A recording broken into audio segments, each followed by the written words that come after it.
കോഴിക്കോട് വടകരയിൽ നിന്നുള്ള നേതാവ് പി.കെ. ദിവാകരനെ CPM കോഴിക്കോട് ജില്ലാ കമ്മിറ്റിയിൽ തിരിച്ചെടുത്തു. വടകരയിൽ വിഭാഗീയത ഇല്ലെന്ന അന്വേഷണ റിപ്പോർട്ടിന്റെ അടിസ്ഥാനത്തിലാണ് നടപടി. സംസ്ഥാന സെക്രട്ടറി MV ഗോവിന്ദൻ പങ്കെടുത്ത ജില്ലാ കമ്മിറ്റിയിലാണ് തീരുമാനം.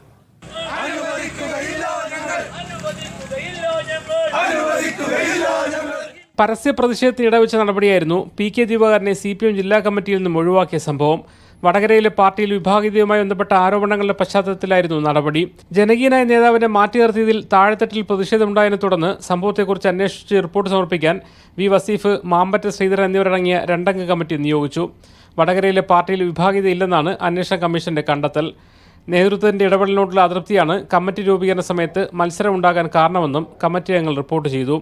ഈ സാഹചര്യത്തിലാണ് CPM സംസ്ഥാന സെക്രട്ടറി MV ഗോവിന്ദൻ പങ്കെടുക്കുന്ന ജില്ലാ കമ്മിറ്റിയിൽ വെച്ച് പി.കെ. ദിവാകരനെ ജില്ലാ കമ്മിറ്റിയിലേക്ക് തിരിച്ചെടുക്കാൻ തീരുമാനിച്ചത്. പാർട്ടിക്കകത്ത് അല്ലെങ്കിൽ പാർട്ടിയുമായി ബന്ധപ്പെട്ടുണ്ടായിരുന്ന എല്ലാ പ്രശ്നങ്ങളും പൂർണ്ണമായി 110% പരിഹരിക്കപ്പെട്ട് കഴിഞ്ഞിരിക്കുന്നു. ഇതോടെ വടകരയിൽ ഉണ്ടാകാനിടയുള്ള വിഭാഗീയ നീക്കങ്ങൾക്ക് അവസാനം കുറിക്കാൻ കഴിയുമെന്നും CPM പ്രതീക്ഷിക്കുന്നു.